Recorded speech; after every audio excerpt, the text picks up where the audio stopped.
Welcome to our chicken meatball battle. We were supposed just to make chicken meatballs, but then it became a discussion between my wife and I because I want to use my beloved deep fat fryer, and she's like, no, you have to put them in the oven. Yeah, we can't fry everything. Well, so it became a battle. So we are going to make two batches. One we're going to do in the deep fryer, and one we're going to do in the oven. We will treat them exactly the same way, and then we will see which ones are best. I am sure I'm going to win. Okay. Also because I'm doing the taste test. So. Anyway, I have here 2 kilos of minced chicken. It's half thighs, half breast, so you get a good ratio there. The thighs are a little bit more fatty and gives more flavor. Today we're going to make them sort of Greek style because of what we are going to add to them. First up, we're going to add 2 minced onions. And minced, not even that, grated on your box grater actually, because you don't want big chunks of onion in your meatballs. You want it like this, like creamy. Creamy, exactly. So 2 minced onions, they go in, and we'll leave that over here.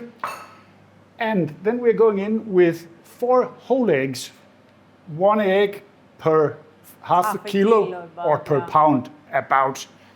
That's sort of the ratio you're going for. And then we're going in with 1 finely minced bell pepper, green bell pepper. And you want to keep this fine because you don't want these big chunks, but you don't want to grate that one. So just so we agree on that part. And then we have 1 red, it's not a bell pepper, it's a Florino pepper. It's a little bit more spicy than a bell pepper. Not much, but a little bit. It gives more flavor. If you can't get that, use a bell pepper. Or if you want more, use a red jalapeno. You can do many different things here. Then we're going in with, and this is actually also important, when you are doing meat, it's difficult to know how much salt you want to put to get the right salt level. Calculate 1.5% by weight to your meat ratio. So 2 kilos of chicken here, a little bit more than 2 kilos. That is then 30 grams of salt. Then you have the right level afterwards. So keep that in mind, and that goes for all protein. It could be pork, it could be beef or chicken. Or it's lamb, anything, yeah. Anything.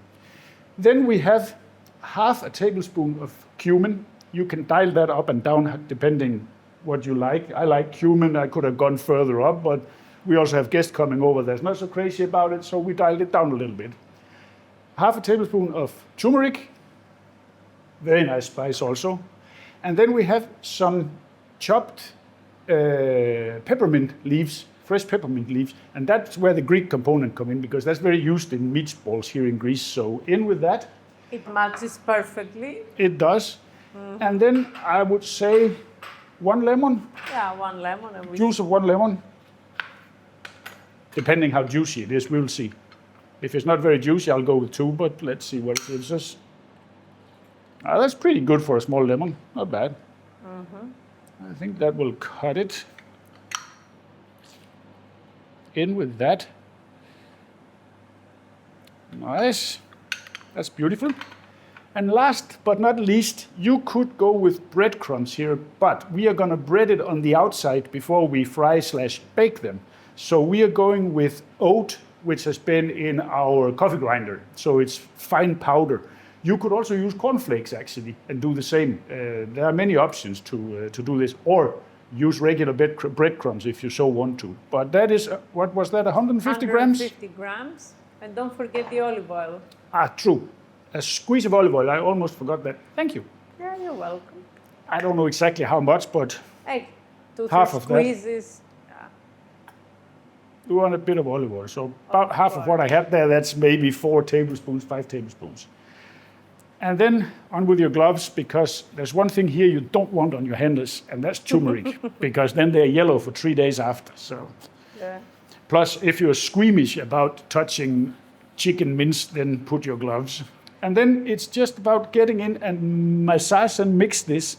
And you want to go as far as it becomes like a sticky, combined and uniform mixture. And that will take a couple of minutes to do this. So once I'm at the end of this, I'll see you.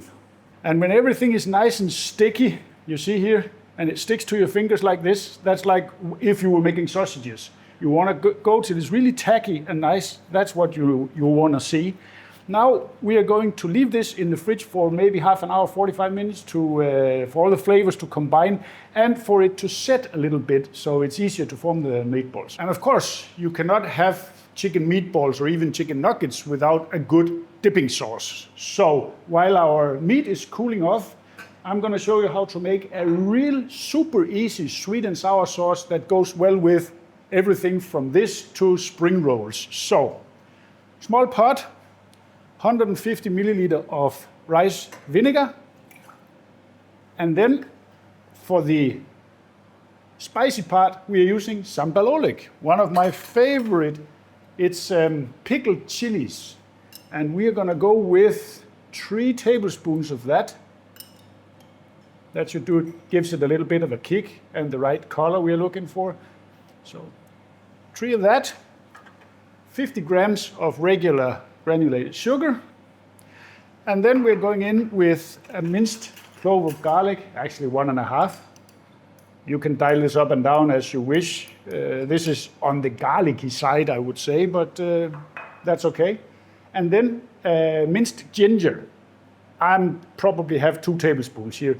It's on the high end, but I love ginger in sweet and sour sauce. So in with that, those little chunks there, that's just goodness. And then we are simply going to bring this to a simmer, and then we're going to let it combine and thicken up, and then I'll show you what kind of delicious dipping sauce we get out of this. 5 minutes, see you. And there we have it. It has been simmering for 5 minutes and reduced a bit. Of course, it's still thin. I don't know, you can see it from the top camera because it's sugar and it needs to cool down now so it thickens up. But this is a beautiful dipping sauce, although my wife is complaining that I stink up the kitchen. But what can I do? Lid on, and we cool this down so we can put it in a nice container for presentation, and we move on with our meat. Meat is nice and cool and it has had a time to sort of melt all the flavors together. So now we're ready to start shaping. On with the glove again. We are going to do this just with a wet spoon.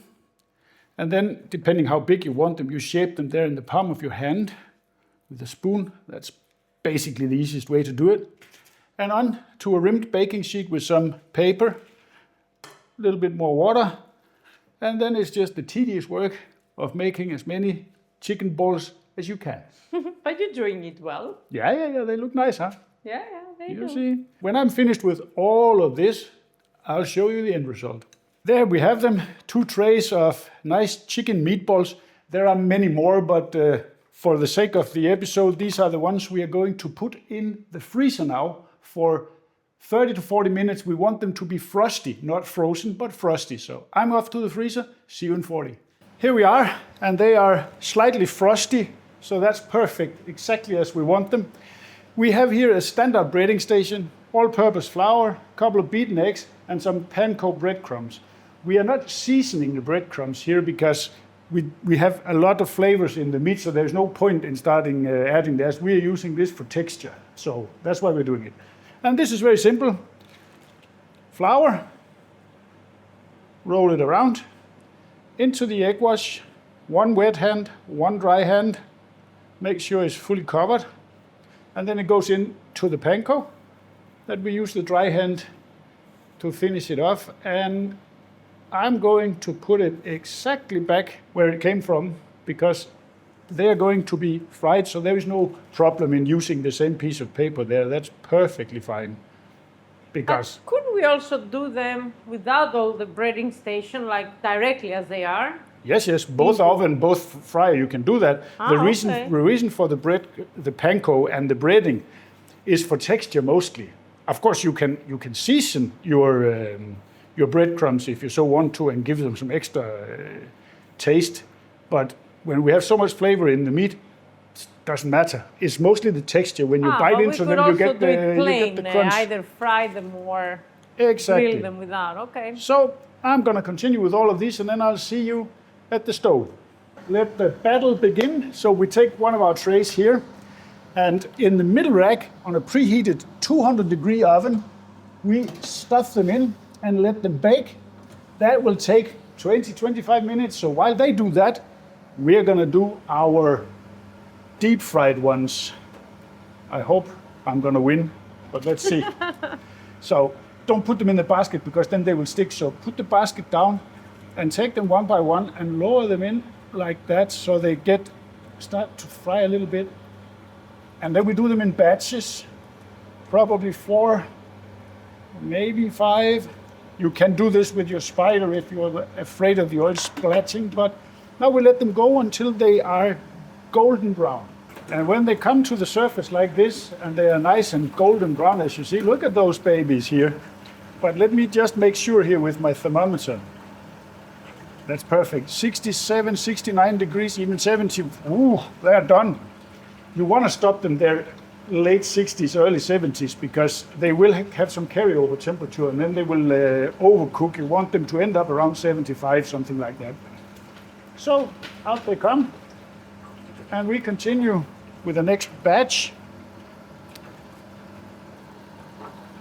And then when we are finished with all of these, then we'll wait 5 minutes for the ones in the oven so we can do a fair comparison. And I promise to be fair. The last batch is finishing here, but let's have a look at what's happening down here. Well, they definitely look different. Let me see where the temperature is on these. Oh, they're done. Perfect. Then they will be ready at the same time. So out with those, and then see you at the taste test. Here is the result, and they look absolutely beautiful. Very different though, which was of course expected. These are oven baked and these were in the deep fryer. But now one is for diet, the other is not.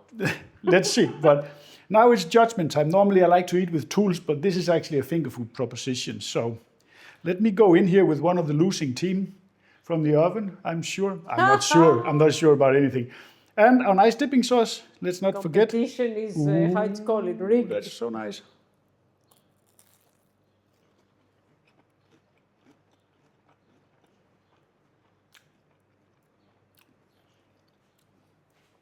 This is a bloody good meatball.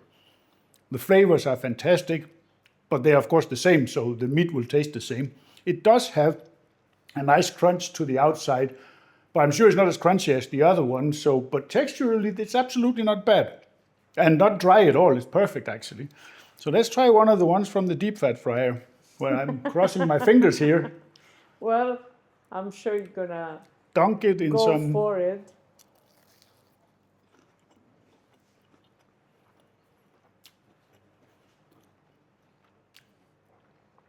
This is a matter of taste, because the deep fryer just gives such an excellent crunch on the panko breadcrumbs that, that texture, that is fantastic. And the taste there from the deep frying, I love it. Which one is better? For me, I like the deep fried ones, but this is definitely a close runner-up, that's for sure. Even for me. Even for me. But anyway, no matter how you do it, these are excellent meatballs that you can easily make in the oven and get a super result. You can make them smaller if you want to have them like small appetizers. But this, they get so juicy because of the size. So give it a shot.